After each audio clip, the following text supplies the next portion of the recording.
Hello YouTube, I'm Vince White. I'm an employment attorney. On this channel, we answer publicly posted questions for YouTube users getting focused answers they need from an employment attorney. But this video is actually for young attorneys in this field.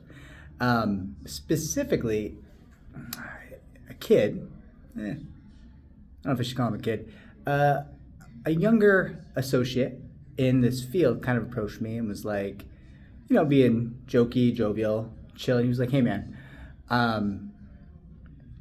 where I work, we got to wear a full suit and tie every day. But I see you wearing hoodies and polos and sweaters and flannel shirts. And not for nothing, you seem to have a lot more clients than my boss. What's the secret? And that's, of course, kind of a silly way to look at it, right? It's not about getting clients. It's about proof of concept, right?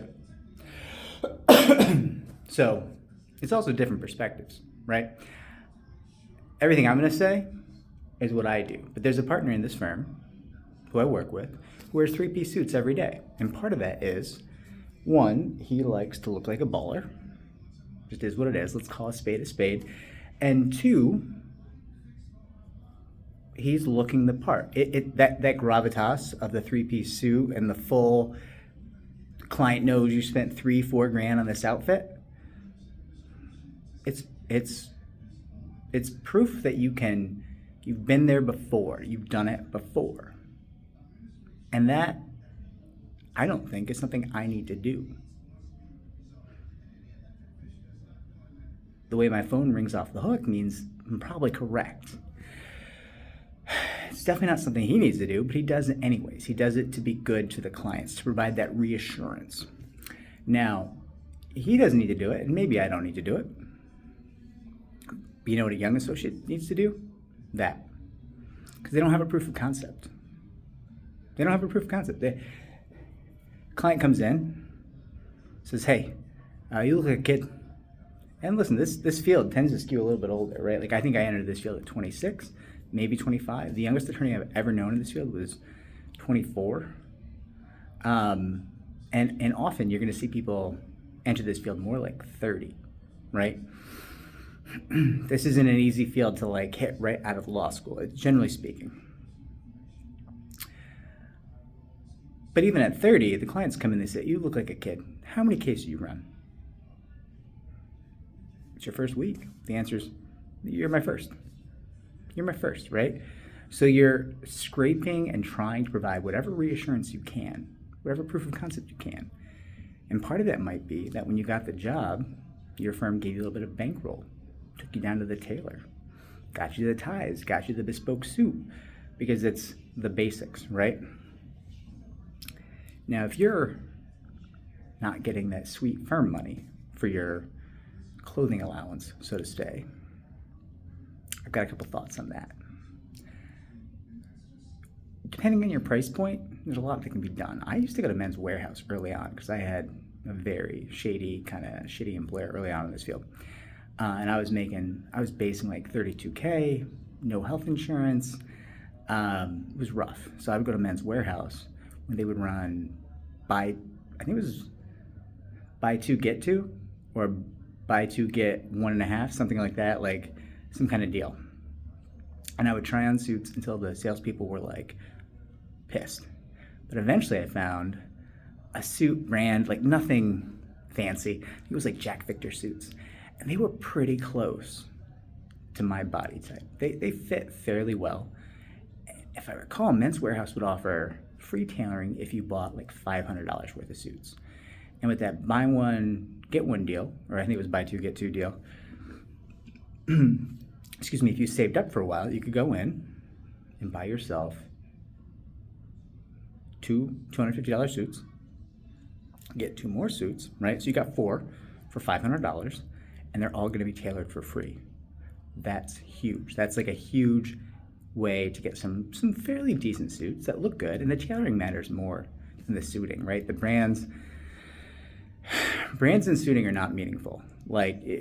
It's meaningful in the sense that they might make a suit that fits your body type, but if you're oh, I got that thorough combo, my friend, you go and spend $5,000 on a Ferragamo suit, everyone in the room just thinks you're an asshole because you didn't buy bespoke.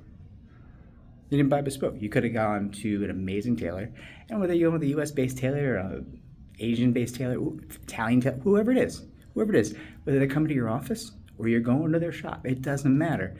Bespoke is going to be cheaper and higher quality and look better on you and wear better, last longer than any of these brands. Like, it's all nonsense, right? So it's proof of concept for the clients, but I'll say a little more. Associates go to court, right? Attorneys who go to court, they got to wear the suit. They got to wear the tie. I don't think I've worn a tie in about 5 years. Pretty much at this point, somebody's got to die for me to wear a tie. Even when I'm sitting as an arbitrator, deciding cases, no tie. No tie. Nearly $1,200 an hour. Can't get me to put on a tie for that. It's not going to happen.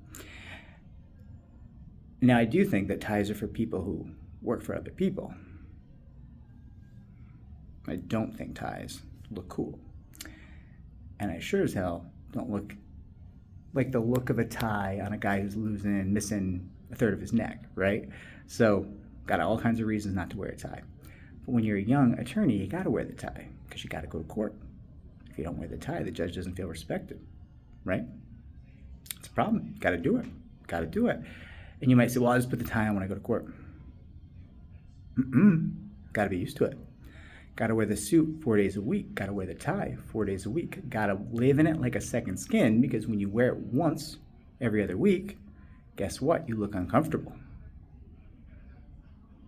And what does that mean? Your proof of concept isn't, because you don't do it every day, and it's obvious, right? Now, one more thing to add here. I've always said it, and I will always say it. Employment law is performative. Employment litigation is performative. You are on a stage. You are putting on a show. You are trying to make the people, whether it's a judge, jury, arbitrator, whoever it is, administrative law judge, trying to make them believe that you're speaking truth. Part of that show is the costume. Right? Got to wear the costume. Can't be on stage without going through wardrobe. Doesn't work. They want to see what they expect. They want to see what a TV attorney wears. I just got out of the gym and I look like a bum. So it's really funny that I'm making this video right now, right? Just grabbed a conference room real quick because I got this question. I was like, I could knock that out.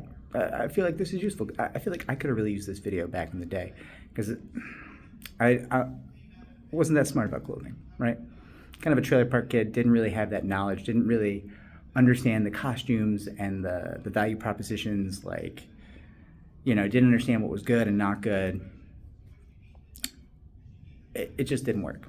It took me a while and a lot of good advice from a lot of nice people, excuse me, to get on the right path in terms of how to dress in this field. I don't know if any of this advice up to now really translates to women's suiting. I'll confess to not having spent a great deal of time thinking about women's suiting. And so some of this may be applicable. It may not. I don't know. I'm sorry. I'm not really the kind of guy who would speak into like women's practice of law and be like, I know how you should dress, right? Like, I don't. I neither know nor do I have an opinion on that topic. Years ago, I was at like a court appearance, and like an older attorney leans over to this young female attorney who was dressed a little like, she's looking good. She came in, looking good. He was like, oh, would you want your daughter to dress that way for her job or something? He said something like that. And a little part of me died. I was like, bro, no one gives a fuck what you think. Like, I didn't, like, I'm not going to get involved, obviously, but like, my guy, you neither look good nor have money. you're scraping for clients and you look like the picture of what legal aid walking in to fuck over a client looks like. Like, you look bad. You look real bad, right? No one values your opinion on what this young woman should wear. Fuck off. Christ almighty.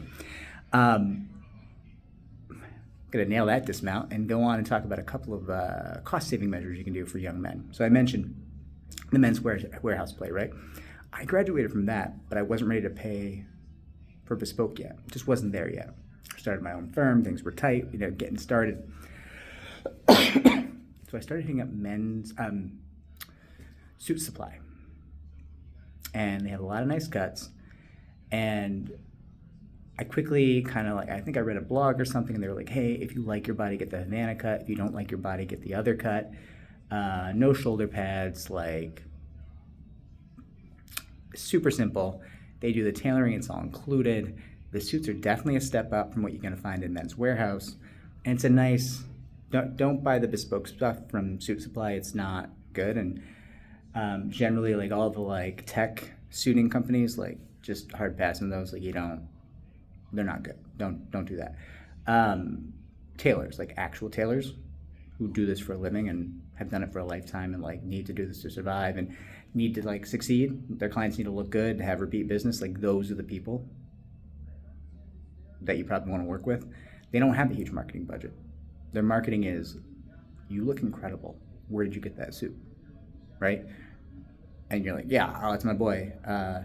I'll take you down there. They stop by the office on Thursday. You want to meet them when they come in the office, right? It's very common in New York for tailors to just come to your office and do the fitting and stuff in your office.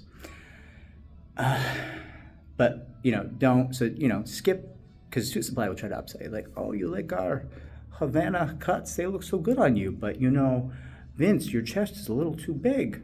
You pump too many weights. You need to go bespoke. Thanks, Suit Supply. I appreciate the body shaming, but I'm gonna go to a tailor, not to the person you're paying minimum wage to upsell me on a bespoke suit and then create it for me. It's these two things are not the same. I'm sure Suit Supply is gonna be like, our tailors are the finest in the land. Cool, pay them. If they're that amazing, pay them. Pay them like a master tailor would pay her or himself, right? If they're really amazing, they can command the top dollar, right? But that Suit Supply was a nice, mid-tier step. And I don't know, the market may have changed. It's, I don't buy as many suits. I buy 1 or 2 suits a year now, and I wear them rarely. Special occasions, or a judge is like, I want to see Vince. Get Vince in here. Which is pretty rare. Anyways, I thought this might have some value for somebody, and just kind of thought it was funny to do it when I was fresh out of the gym, sweaty and dressed in the cheapest possible gym wear imaginable. Made me chuckle a little bit. This was helpful. Like, subscribe, comment down below. Helps me to help more people just like you. Bye, everybody. I'm sure you're gonna look super fly.